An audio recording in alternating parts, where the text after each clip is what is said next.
wanted to find the slope at this exact point right here. Well, we don't really know how to do that. I mean, we know how to take 2 points and find the slope of the line between them, but is that really what we want? No. We want to get the slope at one individual point.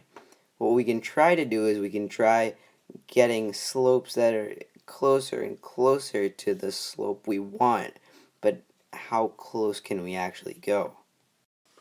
Here, what I'm doing is I'm picking points that are getting closer and closer to this point so that each time that I make a line between that point and our target point, we're getting a slope that's gradually approaching the slope that's exactly at this point. That's what I'm doing.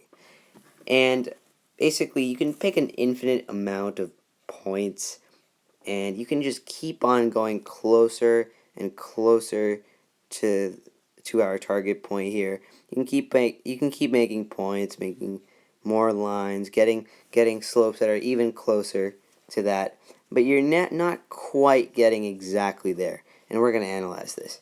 So, what is the slope really between this point and this point, for example? Well, slope, we know, is just the difference in y values. So in this case, we have our f of x sub n minus f of x. Remember, here f of x is the point that we're trying to get to. We're trying to get to the slope exactly there.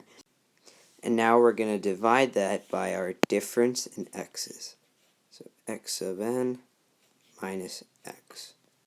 Now we're going to make a quick substitution of our value x sub n. Now instead of putting the variable x sub n, we're going to replace it with something else. And what I'm going to do here is I'm going to replace it with just x plus h. Now what does that say? What does x plus h really mean? Well, it just means that the x coordinate of this point that we've picked here, x sub n comma f of x sub n, the x coordinate is just being expressed as h units away from our target point here. This x coordinate right here is just h units away from the x coordinate here. That's all I'm doing. I'm expressing this x coordinate in terms of our x. So it's safe to write x sub n here also as x plus h. And now you can probably see that our x's will cancel here and here. And so in the denominator, we're just left with an h. So what this formula here gives us is it gives us the slope of the line between any of these points, any of these x sub n comma f of x sub n points, any of these points, and our point here, the point that we're trying to get the slope at exactly. But we don't really want that. We want the slope at exactly here. We don't want this difference between x coordinates. We want one x coordinate.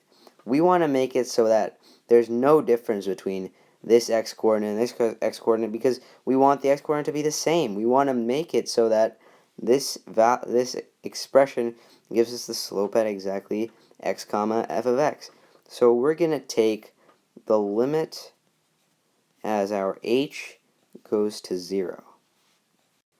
Now what's weird about this is that you might be kind of worried because this seems like h is becoming 0 and that down here we've turned this h into a 0 and that we're dividing something by 0, and doesn't that defy the laws of algebra? Yes, dividing by 0 is absolutely wrong, but when you take the limit as h goes to 0, it's not exactly dividing by 0. It's actually just approaching 0, so taking the limit as h goes to 0 is actually okay. So let's step back a moment. This formula here, it gives us the slope at exactly this point right here. And how does it do it? Well, when we take 2 points and take the slope between them, we have a gap between each of these 2 points. But what this limit as h goes to 0 does is it removes this gap between the 2 points and makes it so that we're taking the slope at exactly this point. Alright, so let's use our formula to find the slope at this point right here. And this time we have an actual function. It's f of x equals x squared. And we are trying to find the slope at this point right here, 1, comma 1. So our formula says that limit as h goes to 0 of, well, f of x plus h. What can we simplify that to? Well, we know it's f of 1, because our x is 1 in this case. We don't know our h, so we have to leave it like that, minus f of 1 over h. Now we can simplify this even further. So limit as h goes to 0, that still stays the same. Now f of 1 plus h. We know our function is f of x equals to x squared, so let's square this value. So 1 plus h, the whole thing squared, is 1 plus 2h plus h squared minus f of 1. Well, f of 1 equals 1 squared, so we're going to subtract 1. And that over h. We can simplify this even further. Limit as h goes to 0. You see up here that our 1's cancel, and we're left with 2h plus h squared over h. And lastly, our h's will cancel as well. And we're going to be left with 2 plus h. Now when we take a limit, we're going to make it so that our h value, it approaches 0.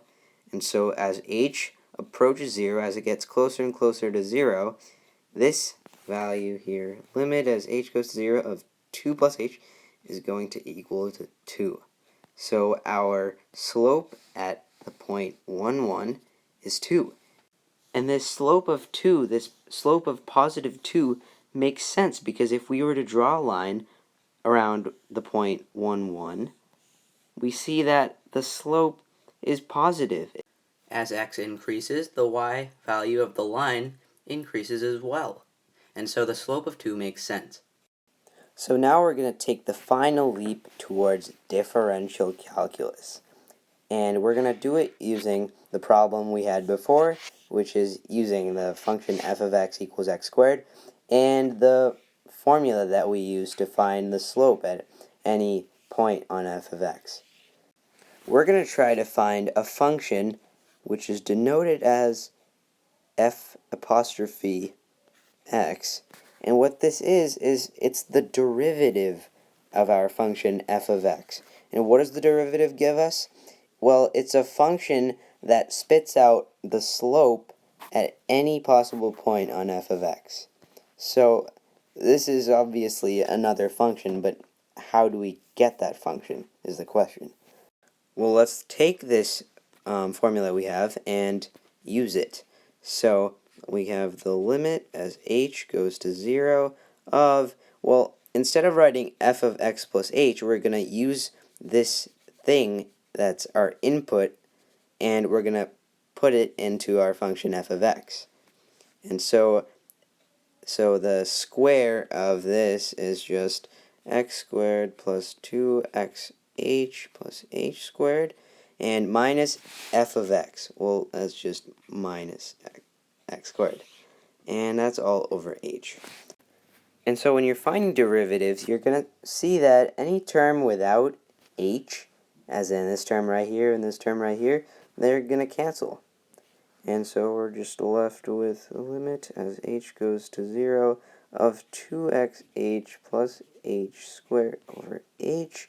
And you'll find that your h on the denominator will cancel, because our h's here cancel, and we're going to be left with a limit as h goes to 0 of 2x plus h. And we know that when you take the limit as h goes to 0, this will go to 0, and so we're just left with 2x. And that is our derivative function. And you can see that it is a function. Right here it's got the input of x, and so this is the derivative function, 2x.